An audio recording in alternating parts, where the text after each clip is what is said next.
Okay. Hello, everyone. Thank you so much for joining today. My name is Daniel Burgos. I work at the Universidad Internacional de La Rioja in Spain, which is an open university. We should call it open universities. Easier for everyone, but we call it International University. I don't know exactly why. We have premises in Spain, of course, and in 9 countries, in Latin America mainly, and also the States in Miami. In this context, we host a chair on e-learning, UNESCO chair on e-learning for the last 10 or 12 years, I don't remember right now. And UNESCO asked us to organize a series of webinars about hot topics on higher education and education as such. In the context of the World Conference that UNESCO organizes this very week in Spain. So we decided to put together 4 panels in a row, which is quite interesting because we can combine people from different corners of the world and also different topics. So I will share with you not just the screenshot, but also the link, so you can go there and check by yourself. You can go to the line right now, the chat window, and you can click and explore by yourself. This is the information about the conference and also about the panels, seminars that we are organizing, hosted by the Research Institute UNIRiTED that I have the pleasure to manage. The first panel started at 2 today. It was focused on education in times of crisis, and many people from the world came. In fact, the people from United Kingdom and South Africa and Palestine and other places. The second forum, the second seminar, started 1 hour ago, focused on artificial intelligence and academic performance, and also brought people from industry like IBM and private universities, public universities. So we have made an effort just to combine different profiles. So when people speak from practice and experience and their actual position or jobs, they can give diversity, at least diversity to think about. The third panel is this one, focus on open education. I will come back to that right now. And the last one is right after, and it will be in Spanish, focus on digital transformation in higher education. You are most welcome also to join anytime. So about this panel, open education and licensing, and sustainability models, we have a luxury panel with us today because many colleagues and friends agreed to join us and share some of their expertise and views on the topic. So we have, all of us are professors and doctors, so I will stick to the name and that's it, okay? It's simple as that. So Ahmed Tilili comes from the Smart Learning Institute at Beijing Normal University in China. Christian Stracke, he comes from University of Bonn, Germany, and Khalid Berrada from Mohammed the Fifth University in Morocco, and Rory McCreel from Athabasca University in Canada. So again, the 4 corners of the world. So this is really nice for at least the diversity of the country that you usually work. And the point to us right now is that we all work for some time on open education. The 5 of us, we've worked together a different number of projects and papers and research and the chairs, and a number of things, okay? So we've known each other for, I think, a long time right now. And I know that you have a strong position on some topics and also very constructive ways to approach that position, which is really good, okay? The topic for today is a little conflictive because we want to talk about open education and also this sort of problem situation that comes when we discuss openness and licensing, sustainability models, profits, or something related to it with money-based activity, okay?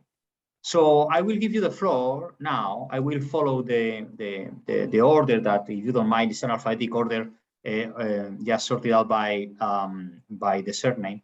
And I will ask you your 2-3 minute statement about the topic. I will take notes. I will make a number of questions. I will take questions from the participants and also from YouTube and also from WhatsApp. And later, after your initial statements, after that initial set, we will try to get a 20-30 minutes debate, lively debate. It will last until 15 minutes to 5, like something like that. So 45-50 minutes at all, and I will not take you long after that, okay? I hope that everything is clear. Thank you all for coming here. Thank you to the participants too. And I will start then with Ahmed Tilili. You are the first one because your name starts with A and you are really unbeatable there. So please, Ahmed, all yours. Thank you so much. Thank you so much, Daniel. Let me share my screen. What happened? Can you see my screen? Stop sharing. Not yet. It's just black. Share screen. Can you see it now? Yes, right now. We can perfect. see the PowerPoint right now. So good morning, good afternoon, good evening, everyone, wherever you are. First, I would like to thank you, Daniel, and all the organizers organizing such an interesting and much needed webinar, which is about like OER and those very important topics related to licensing, like sustainability, business models, etc. So since our time is kind of limited, I will go straight to the point. So in our talk or in our like quick presentation, we will be talking about sustainability models. And this work has been done in collaboration between UNIR and of course my dear colleague Daniel and Beijing Normal University. So this work is mainly about investigating the OER sustainability models, and those models were obtained based on a comprehensive literature review and a Delphi method through experts. So as we all know, the most or the biggest problem or challenge is, as we all know, OER is given for free, open access and everything. However, on the other hand, the universities has to pay a lot of things, like the technical support, like paying like fees for the teachers or developers to develop the content, etc. So the biggest challenge is we are given something for free. On the other hand, we are paying too much to provide it. So the question is how we can sustain open educational resources.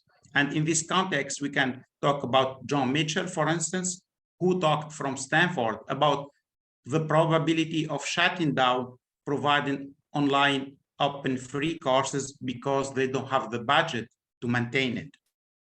So we start investigating how we can like sustain open educational resources. And in this context, as we all know, like at the end of 2019, like UNESCO has released like the OER recommendations, and one of these recommendations focuses on OER sustainability models. So in this context, we started by conducting a systematic review. And as you can see in here, we obtained 8 OER sustainability models. And then we conducted Delphi method. And at the end, we obtained 10 OER sustainability models. Of course, it should be noted that it's not after Delphi method, we only obtained 2 models. Later on, we will see that some models were merged, some models were revised, and other new models were obtained. So at the end, it's 10, some of them are old, some of them are new OER sustainability models. So in our systematic review, we have used different keywords like open education, open educational resources, etc., like sustainability models, funding models, business models, etc. And we have searched all the literature with some inclusion and exclusion criteria. Of course, in our search, we intentionally excluded MOOCs because there is a lot of debate about if MOOCs are like OER or MOOCs are composed of OER, or if the sustainability models for MOOCs are the same as OER. So in this context, we have excluded MOOCs from our research. And at the end, we obtained 35 studies. So straight to the point, based on the first step, which is the systematic review, we have obtained 8 sustainability models. As you can see, like institutional, government, endowment, membership, donation, freemium, etc. So these are like the first 8 models obtained from the literature. Then we took those 8 models and we gave them to the experts. So we have selected 30 experts who have expertise in open educational resources. Some of them are UNESCO chairs in several countries. Some of them are editors of OER journals. Some of them are professors and working on OER, etc. So we have the experts and we said, okay, these are like the 8 identified sustainability models. Are you happy with it or are you satisfied with it? Yes or no? If no, why? What we can revise? Are there any models that we have missed, etc. So based on 2 rounds of Delphi method with the experts, at the end, like we said, we have obtained 10 models. And some of the feedback from the experts were, for instance, that in the previous classifications, some models should be merged. Means, for instance, in the 8 classification, means in the first round, we provided the first model as governmental model and the second model as institutional model. However, most of the experts said that many universities are having mainly governmental funding. So at the end, the government is still responsible on both these 2 models, the governmental model and institutional model, because the institutional model is at the end funded by the government. So in this case, we have merged them.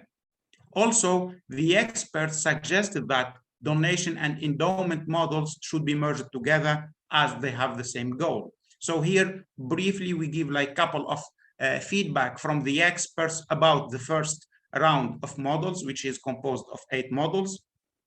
And based on revising like the first round of models, we have obtained at the end 10 models. So I will go quickly. 1 minute.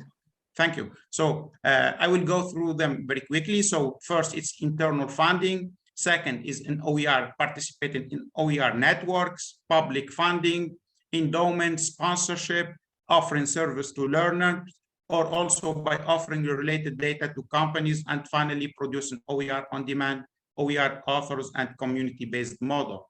And also we ask them to rate the maturity of these models. And as you can see, the most mature model is through public funds, which is totally understandable, and the least mature model, which is by offering learning related data to companies. And this is totally also understandable because it's maybe like a problem with privacy and like those things. So in general, this is like briefly some statements about like OER sustainability models. And we have this research later on. I will put the link online. It's open access. You can access to it for more details. And thank you so much. Thank you so much, Ahmed. You made a very nice presentation. Yes, please, if you don't mind, copy and paste the link so people can retrieve the paper any minute. I'm taking notes, so I don't want to start asking right after each of you. So I will come up later with a joint approach about the debate. So I will give the floor to the next speaker, and following the sequence is our friend Christian Strake. So Christian, all yours. Yes, thank you so much, Daniel, for giving the floor and for your kind invitation. I'm very happy and pleased to be here with you all because we have a lot of commonalities and a lot of collaboration during the last decades. And well, what I'd like to point out is that there is a difference now taking place, and that is caused not only, but unfortunately, mainly due to the corona pandemic. And we have now witnessed changes in practices that I'd like to highlight in a minute. And I also would like to say that regarding the licensing, we do not see so much problems anymore due to the fact that we have already appropriate licensing models for any case. We have the Creative Commons licenses that you can use for OERs, for open education resources. We have different levels and types of open source licenses from from GitHub, from W3C, and we can rely on very different licensing models here. The problem, as you pointed out, Daniel, in your introduction, is how to maintain and how to ensure that there is a sustainability of the services. And that is also related not only to producing the OER. If the OER is produced and licensed with an open and free license, it's up in the world. The problem is where to find and how it will also continue in the online world. And we did some research about it together with colleagues from Vietnam, for example, by interviewing the different universities in that country, because the colleagues are originally from Vietnam, and they had very good and close relationships that we could easily address all the universities. And what we found out, it's not a problem of financial resources. Vietnam does not have so much budgets for setting up sustainability models and OER repositories. But the main problem that was always reported from the colleagues in Vietnam is that there is a lack of strategy and managerial commitment to open education, open educational resources. We were not surprised, but we were by this result, but we were surprised how homogeneously all our interviewees shared the same insights. You have now published them in your journal, Roy and iRoddle, some weeks ago, and you're happy to have a look on the different insights from such a specific country. And I trust that similar situations can be found in countries that are now just entering the development stage. I'm from Germany, and I've worked in Europe in different countries. That is a different circumstances and a different background. We have even easier situations given more budget and more investment. However, what we are lacking here in Europe, and in particular in Germany, that is the problem that education is not highly and recognized and appreciated. Meaning there is not such support for higher education, but also for school education, like in other countries. And this is also something that is hindering the spread of open education and open educational resources. I said the situations changed during the last 2-3 years. We started with an approach already 15 years ago to establish open education at a broad scale, but we always failed.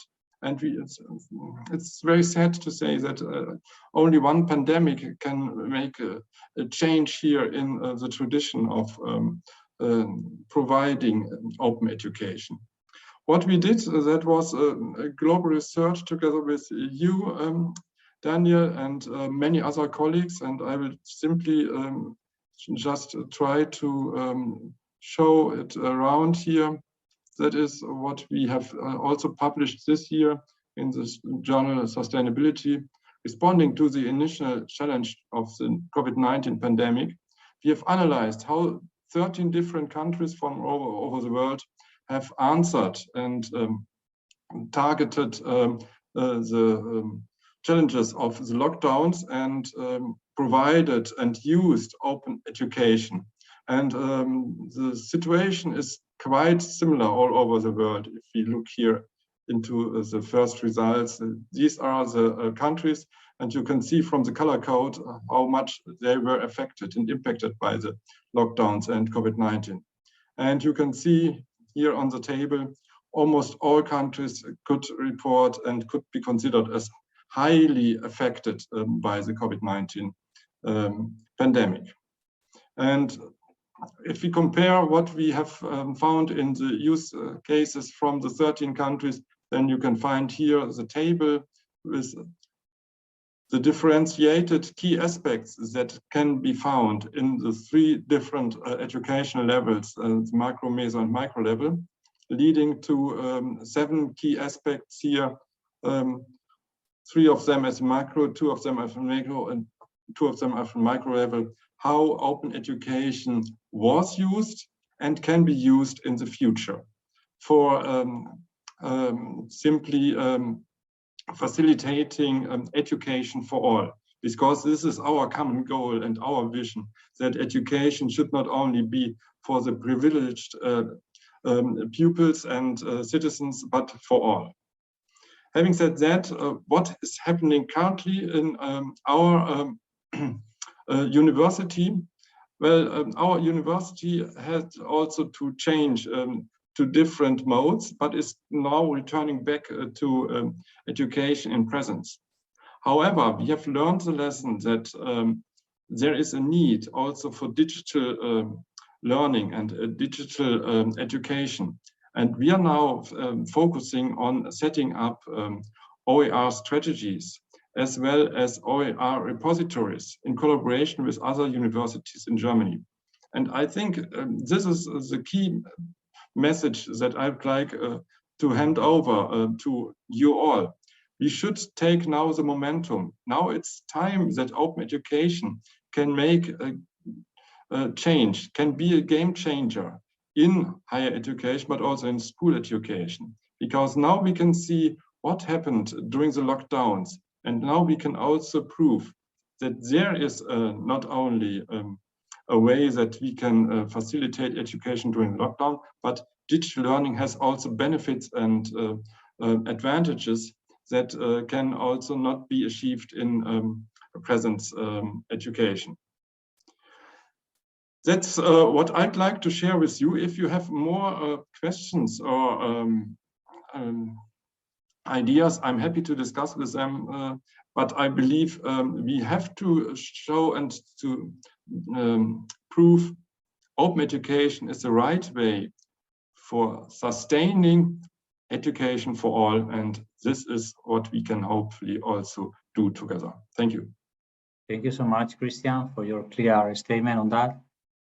We will come back later with questions on the topic. So, Professor Khalid Berrada, the floor is yours. So, thank you so much, Daniel, for your invitation. Once again, I'm very happy to be with our colleagues together and with the participants. I will focus more on different things, different aspects. I listen to Ahmed, who I know well. We work together on other aspects, Stark also, even not face-to-face, I mean in person, but I hear about from you from meetings, conferences, and Rory as well. My concern here, we are discussing things in what happened in Africa, North Africa, or in general in Africa. Stark is coming from European experience, Ahmed from China, Asia, and our colleague Margaret from Canada, from Athabasca. In Africa, honestly, we have been together with Daniel this morning to discuss about OER with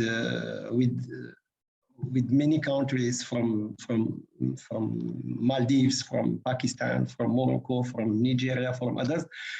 And some colleagues from Africa were talking about the problem of electricity, problem of speed, internet speed, and other modern problems. Now, I want to share with you only, we are not in the same levels. There are different kind of levels, both for training people, for research, many other things. No, we are supposed to have a project to support this work. So my concern will be to reinforce and to produce more training to raise awareness first, because in my place at Mohammed 50 University, we are just starting by this model. Even I am working with Daniel since too long time. We are developing research in sustainability journal or anyway, but this is small things. It's just concentrated around what we are doing. We are using models in research, but in the real situation in our case, people are just discovering about OER. maybe they are producing open resources, but they don't know more about what open license means, what is the real main of copyright or the public domain. Donc now we are developing too much with Daniel and with other colleagues from France and other parts. Trainings, the last one is the one we were delivering this morning with the ISIS, which is the Islamic Organization of Cultural Science, for 70 participants. 40 participants have there, and most of them have been interacting and saying that they are discovering more things. How we can go to the 8 models that Ahmed with the Delphi model did, which is, I like it. We cannot start from that. We need to start from, the beginning, but have an eyes on what is going. Means that research is very important also to look what is Stark is sharing and other colleagues is sharing with the community of scientists, of educators. So the training for me is very important to raise awareness and to train people, to learn more, to take care of the quality, this kind of things. So in our case, at least in Morocco, in some universities, even we started with some project 6-7 years before, we still are in the beginning of things. Does not mean that we are not making research at, a good level. But if I summarize, in our community, we are still giving some training models to help people to introduce themselves and to find themselves how to use, how to develop, and to do this kind of things. Of course, talking about the sustainability models, for me, technical content, no doubt, and funding. And from the 8 models that Ahmed described, I think that we will find ourselves. In our case, since 90% of our educational system is a public government, financed by the government, less than 10% stay in the private sector. The question should be to you and to all, where we can put the open education when we are talking in the private sector and the public sector. Should we talk again for because it's related to economy. So we can use OER for the private sector or not? We can use because it's free, but what should be the ratio? Use or not use? Because private sector has a little bit a kind of economy to maintain this system. Who will pay, who will not pay? But in our case, for the public sector, definitely the model presented, one of them that the government should cover, for me, stay the best, because counting on the project, yes, on donation, I agree, on many other aspects, but at least the ministry, the government should help us, help the university to produce these repertories of OER that we can use to build our training or our curricula, modules, and others. What I want to share with you is to focus more, if I have to summarize, on the training. We need that model to, before going to the sustainability model, we need to perform good training, quality training to people to make them aware about the benefit and the impact behind using OER, mainly because OER is, I guess, open education in our cases, of course. Thank you. Thank you so much, Khalid, for this different view. Complementary about open education. We have received a number of questions. Some of them are already in the roster, so I will come back later to you on the topic. But first, I give the floor to our last panelist, Professor Rory McCreel from the Athabasca University. So Rory, thank you also for being here. I know that you are traveling from far away, and you said before that almost without a sleep. So thank you so much for the double effort to be here, and the floor is all yours. Are my slides showing there? Yes, everything good. Now, are they showing well?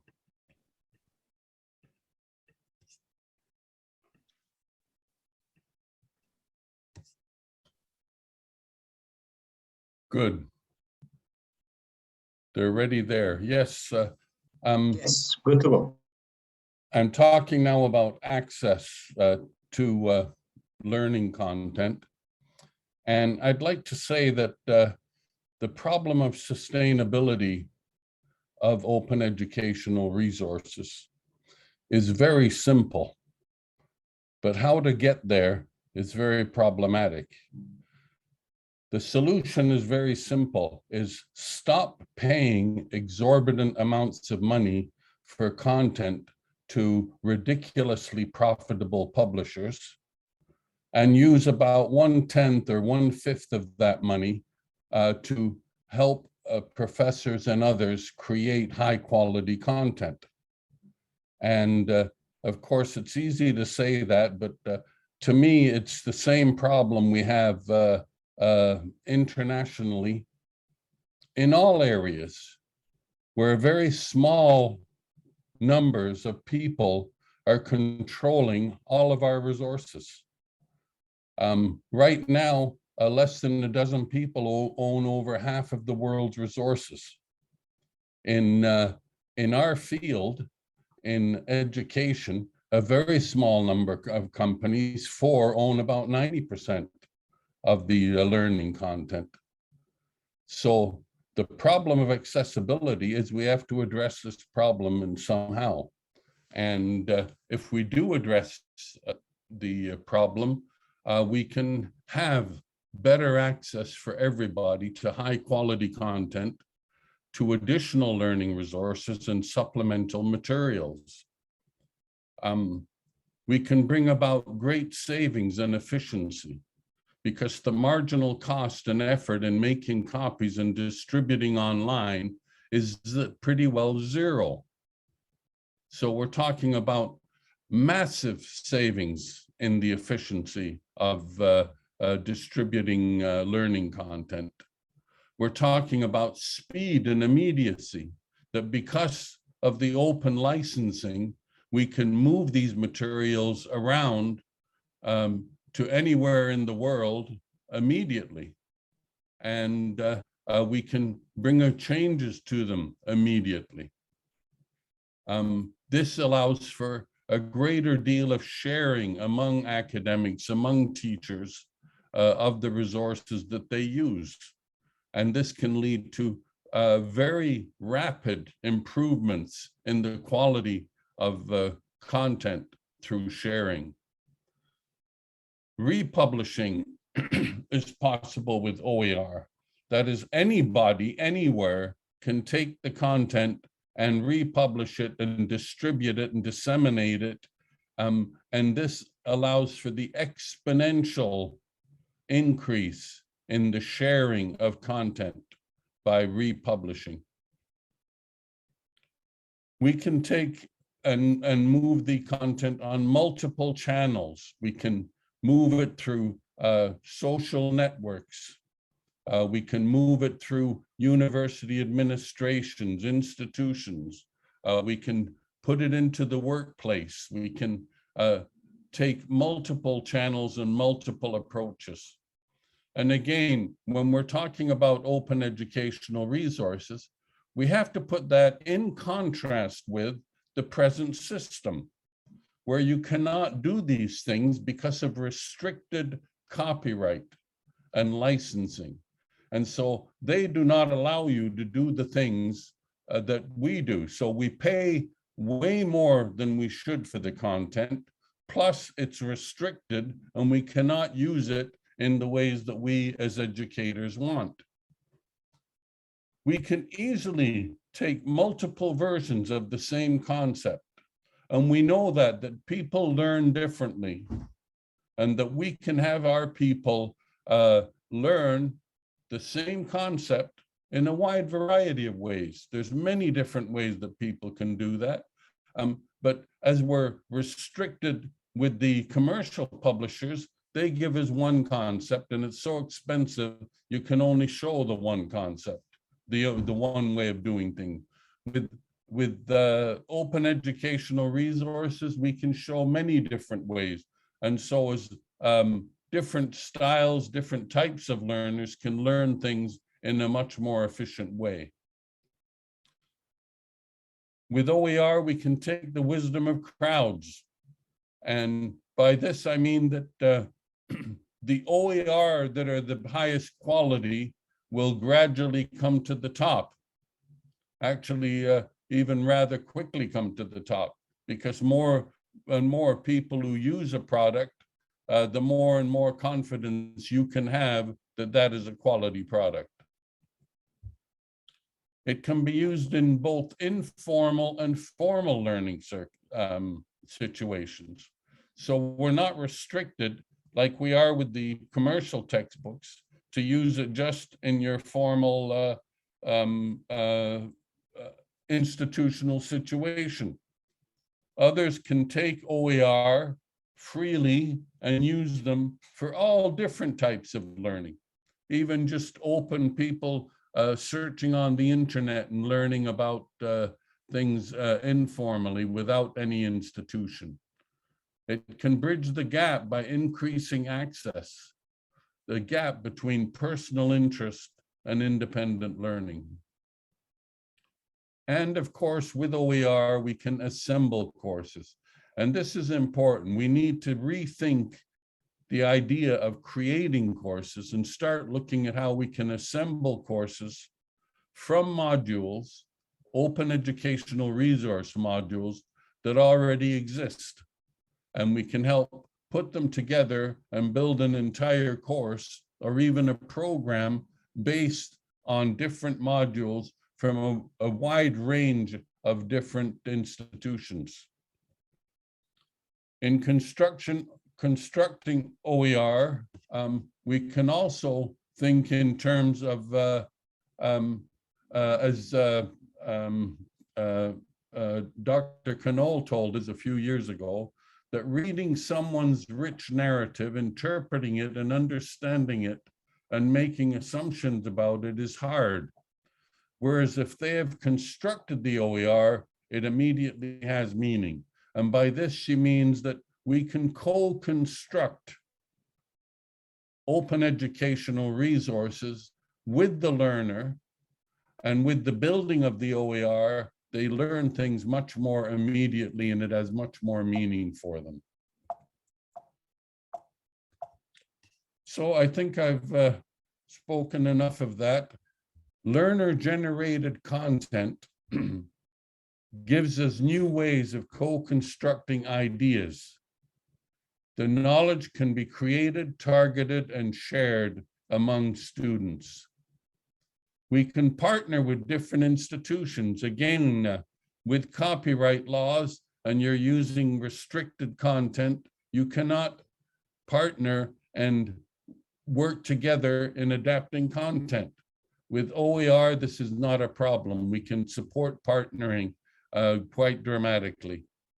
And with this, we can have mass participation in the creation, the distribution, the dissemination of content for knowledge purposes. We can self-produce, we can publish on our own. We do not need the major publishers in order to control how we put out our material. We can even look at individualization as that we do not need no one size fits all textbooks or curriculum. The learners can choose their own pathways through the curriculum and through the knowledge and gain the knowledge that is needed. Online collaborations are becoming much more evident, as Christian quite rightly told us, with the effects of COVID. There's been a huge change in education in this move to online learning. And I call it that Cinderella has become a princess. That is, online learning always used to be considered second best, and now it's looking like it's one of the best things that could have happened. And in order to promote online learning, OER are essential for collaborations. You try collaborating with content creation, content use, with commercial content, you will have major problems. It is really not possible. We need OER for online collaborations. For archiving, OER can provide a web-based, viewable, reusable record of quality educational materials. And again, these can be in publicly available archives, again, in contrast to those archives that are run by private commercial companies. International collaborations, because of the wide range of copyright laws around the world, I believe that OER are essential for this purpose. OER, excuse me, I believe are essential also for blended learning, where they can create collaborations, knowledge sharing, huge cost savings, quality improvements. There's support for independent learning, communication, and community engagement. All of these things are possible. Or we can take another look at approaches to OER implementation. We can look at creating something from scratch. We can look at assembling things from parts that are available to us. And instead of just creating modules, we can create a full course and make the full course available as an open educational resource. We can have the general course package as a bundle, and I think this is important and will be an important breakthrough for OER. The more full course packages that we put together, the more acceptability they will in higher education. So I'll leave it with that. I think I've said enough, and I hope that this stimulates some controversy among the panelists and the participants. Of course, they will. Thank you so much, Rory, for your insights, as useful and thoughtful as always. I've left you, all of you, I think a few more minutes than they were expected. So this is nice because you were telling so many interesting things and making your presentations there, which is really nice. The only thing is that there is little time now left for discussion. So I will try to extract 2 or 3 key questions. If you all really promise me to be short in your answers, okay? So go to the point, go straight to the answer when I ask you. You are free to discuss, you are free to raise your hand and step in directly. I will not address you specifically to any of you, okay? I think that the first question that strikes me here is a very practical one. It comes from Claire from France. I'm translating, so sorry if my translation is not really good here. Say, to publish in PLOS ONE or Sustainability, they charge you 3,000 euros. If I go to other open access, but not index publications, they do not count for my official career. I cannot afford open access and publications valid for my accreditation. They are expensive. Any advice for my career? What do you think? Go for open journals without any costs, like iRodel. Yeah, tell me 10. Tell me 10 of them. How many are there in the market? Not Yes, many, would, but iRodel is there. Okay, thank you. Rory, please go ahead. Yes, I would reiterate what Christian is saying. There are many real, fully open access journals. What we have now is a phenomenon known as greenwashing. It's open washing. And Martin Weller brought this up a few years ago, is that there's all kinds of companies now that are charging these publication fees, APCs, for you to publish as open. And what they're doing is now, instead of faculty donating their work for free, reviewing the work for free, and then buying it back at an exorbitant cost for their libraries. Now, you don't just donate for free, you give them money. So they love this new form of open access, which is, to me, is ridiculous. There are many journals, many good quality journals, and growing in quality, journals that are fully open access without the APCs. But I must say they're a bit behind in the STEM fields, that because they have such prestigious journals like Nature, etc. Thank you for that, Rory. Christian has posted a number of links, useful links in the discussion chat with a directory of open journals and also with a quality framework to check or at least to assess somehow the quality of open access publications, because a colleague of us, Natalia, was asking that in the Q&A window. Thank you for that. Maybe you want to comment a little further, Christian, about the quality and open access, since you are posting all these resources.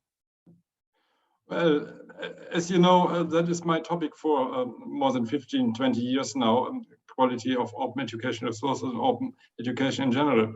What I'd like to stress is it's always up to your own situation and to your decision. What is your target you'd like to achieve?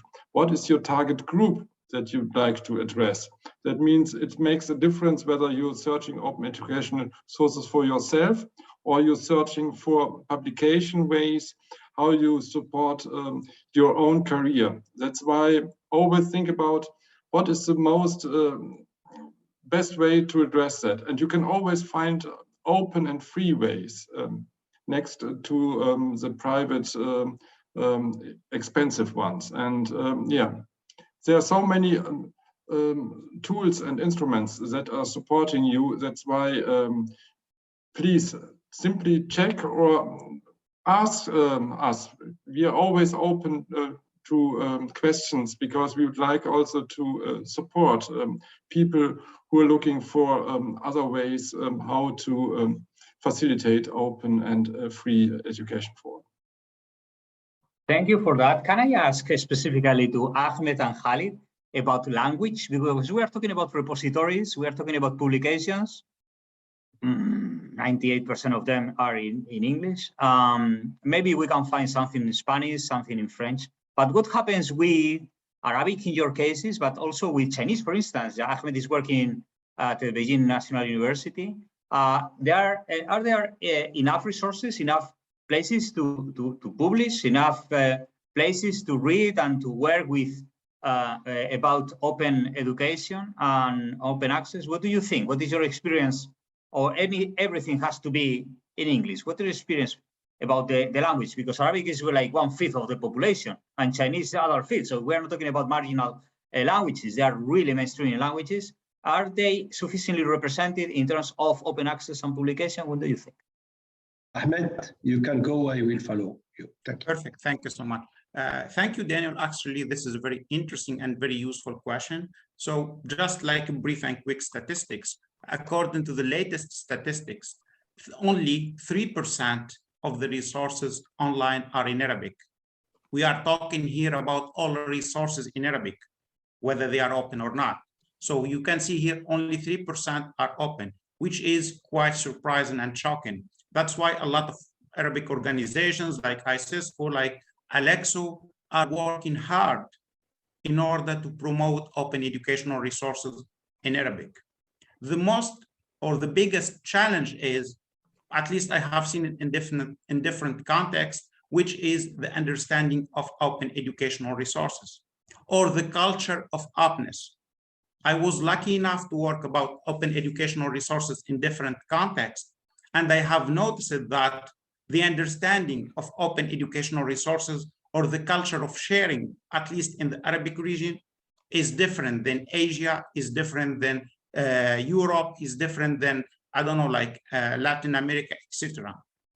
And this is why we need first to understand or to help others understand what does it mean by open educational resources. Because at least let me talk from like the Arabic context, some of them believe that open educational resources does not guarantee quality. So quality is something closed, which should be coming back like from the highest professors. So that's like quality. So if you say, okay, it's open and free to everyone, none of them will believe it. And none of them will pay for it. For Africa, for instance, if you don't pay too much for something, then it's not with high quality. So here we can see the problem, at least in some context. It's not only the language. Language, definitely, that's the biggest issue, but it's also about the culture and how their culture would impact like the understanding and understanding the openness culture. So this is always like the challenge that I have seen it. Also, there is different understanding of open educational resources. For instance, in China, we have open educational resources, but its understanding and its definition, it's a bit different than the usual one about like the open licensing, etc. So we have a couple of copyrights which are like very popular, not like the common Creative Commons, like others like governmental license used in China. So this is why like we need first to understand the culture of the context, which is like whether it's Asia or the Arabic region, and then we see how it impact or affect openness and open educational resources. And thank you so much. I will just say a few words. We should talk about internationalization of higher education and research, because everything in research is in English. Even I found many journals in Spanish in Latin America, which are well impacted with impact factor. We should come back to where are the books, the journal, the scientific journal with impact factors, like Web of Science. You will not find too much. You will not find. In Arabic, I am talking about in Arabic, of course. This is why everything should be in English, and we don't have too much choice. Working and publishing, we can produce OER in Arabic. As Ahmed said, Alexo and Arab League of Universities are pushing to develop OER, but in terms of research, everything is in English, definitely. So we don't have too much choice. Now we need to continue in English, and if we want to push with Arabic, we should start from the beginning. It's problem of culture, it's problem of internationalization of higher education, and start from scratch to train people about the benefit, about the inputs, about what they will do if they know that they can publish in Arabic and get a good journal with impact factor, they will do, but nothing existing now. We have OER, but we don't have good quality research published in journals. This is very important. I prefer to go to English journal than to Arabic, because I know that my institution will not accept my papers. I can publish in OpenAir or Coursera, but those papers will not be definitely accepted for our students. So till now, we have to look to the global business model. It's totally different from what happened maybe hundreds of years with editors. Okay, sorry, this is what I have to do. Thank you so much, Khalid. Unfortunately, we need to be wrapping up the session today. I will not take longer from your side, but I would like to ask you if you have any last 1 minute statement from your end, just to wrap up. Rory, Christian, Ahmed, Khalid, or yours, please. Maybe a very last statement. You may have heard about the Oer Recommendation by UNESCO, the United Nations organization, related to the introduction of OER globally, worldwide, at a large scale. This is now an obligation of all UNESCO member states to report on the progress of the implementation of OER. Ask your national UNESCO commission and ask them what is happening in your country. You can also provide them with information and even advise them how to report, how UNESCO can also support the implementation of OER in your own country. This is now a global challenge, and it was a milestone that UNESCO has published and approved it with all 194 member states. I will say a few words because I have a class at 4, Daniel. Please, I fully agree with Christian. UNESCO, I said this during our training this morning, we start soon in Arab countries a series of workshops. We have been informed from UNESCO headquarters that we start soon in all Arab countries making consultation and draft policy, because without draft policies, politics cannot follow. So we need that status, that strategies to start in Arab countries. They did in Africa, they did in many countries, in Senegal or in Sierra Leone and Burkina Faso. They put strategies, they ask consultants, they draft policies, they are organizing many workshops in Africa. In Arab countries, it will start, but in Europe, I think that Oer Recommendation and the 4 dimension, which is nurturing the sustainability model, is exactly what we are discussing. UNESCO can help and government will follow, and the universities also, and teachers don't have choice to go on the line. Thank you so much, and thank you, Daniel, for everything. I have to leave. Bye. thank you, Khalid. Have a nice class. Yeah, cheers. So, Rory, any last minute from your end? Any last thoughts from your end? Well, I'd just like to say that because of COVID, there's been an incredible and exponential increase in open learning, in online learning, and as such, open learning. And it's when you get into online learning that you really begin to understand the value of having openly licensed content. Before that, it's very difficult in the classroom situation. And in the classroom situation in many countries, I believe, it's hard to prove this, but there seems to be a collaboration between those who buy textbooks and the publishers that sell them. That is, the people who are buying the textbooks often work in line with the publishers to make sure that we pay an exorbitant amount of money for these textbooks. But as things went online, people were scrambling for new material, and a lot of the textbook material wasn't available online. And even though they've been moving to online, and not only that, the institutions, even if there was an online version available, it was going to cost more to have access to the online content as well. And so I think that we are in a very fortunate situation now in open education resources. We have had an explosion of interest in open education resources in Canada. Now it's right across the country. Before that, it was pretty well only on the western side of the country. And so I'm very optimistic that people will generate more and more OER and make use of them and integrate them into our learning. So I think we should just go forward, push on, and push very heavily UNESCO's goal of education for all, and with open educational resources. Okay, thank you so much for that, Rory.